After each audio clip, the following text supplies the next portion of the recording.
Mismong si Pangulong Marcos ipinagtanggol ang pagputol sa harang ng China sa Baho de Masinloc. Ginigit naman ng China na sila ang nag-alis sa barrier. Tingin dito ng isang eksperto, patunay yan na hindi inaasahan ng China ang pagpalag ng Pilipinas. Saksi si Chino Gaston. Ang angklang ito ang pabigat ng China para sa nilatag nilang floating barrier o boya sa Scarborough Shoal o Baho de Masinloc. Ang boyang nadiskubre kamakailan ng Philippine Coast Guard na kalaunay tinanggal nila. Sabi ng China, self-amusement o pang-aliw ng Pilipinas sa sarili at fabrication o invento raw ang ginawa ng PCG. China raw ang nagtanggal sa harang at patuloy raw ipagtatanggol ang kanilang teritoryo.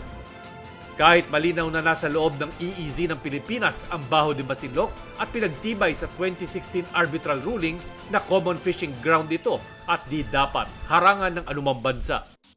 Para sa isang eksperto, ang magkakaibang pananaw ng Coast Guard at Foreign Ministry ng China, posibleng tanda na nalilito sila sa pagpalag ngayon ng Pilipinas at baka maka-impluwensya sa ibang pang miyembro ng ASEAN na ang kanilang EEZ ay inaangkin din ng China. The Chinese are suffering from what you call cognitive dissonance. They cannot simply figure it out that the Philippines is opposing them. They are still thinking in terms of the time of President Rodrigo Duterte. Na we will stick it out with the appeasement policy. Sa aerial inspection ng Bureau of Fisheries and Aquatic Resources, wala na ang harang sa bukana ng Bahura. Nasa labas ang dalawang mother boat ng mga mangingisdang Pinoy. Pero sa loob ng Baho de Masinloc, nakaangkla ang dalawang barko ng China Coast Guard na nag-radio challenge pa sa eroplano ng BFAR. Indikasyong pati himpapawid ng Bahura ay inaangkin din ng China.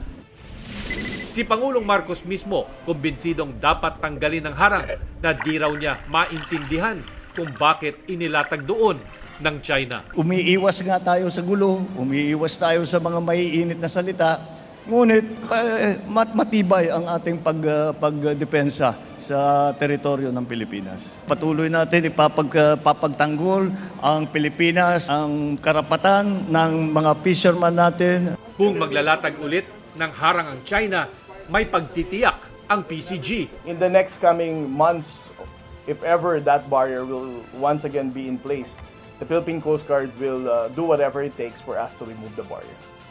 Iginatwa ito ng mangingisdang si Arnel Satam at kahit hinabol siya noon ng China Coast Guard, uulitin daw niya ang tangkang pumasok sa Bahura. Yan ang gusto ko talagang magagawa na paglaban ko yung karapatan namin sa pag-isda. Ayon sa Pangulo, nang tanggalin ang harang sa Baho de Masinloc, nakahango na roon ang mga mangingisdang Pinoy ng 164 metric tons ng isda sa loob lang ng isang araw. Pero hirap pa ring makahuli at kumita ang mga mangingisda roon. Dati, pag ganitong abutin na kami ng isang linggo, may nahuli na kami ng mga 4 na tulinada, ganyan, 4 tons, ganyan. Ngayon wala matumal.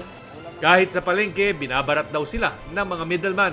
Kasi hindi sila nagkaranas ng hirap sa laot kami, naabutan kami ng mga bagyo, kaya dapat maging patas na sila sa mga isda.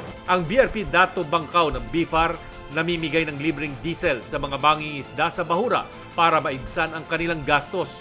Dadalasan daw ng BFAR ang ayudang ito kahit pa abot tanaw sila ng China. Para sa GMA Integrated News, Chino Gaston ang inyong saksi. Mga kaibigan, samahan niyo kaming saksiyan ng mga balita. Mag-subscribe sa GMA Integrated News sa YouTube.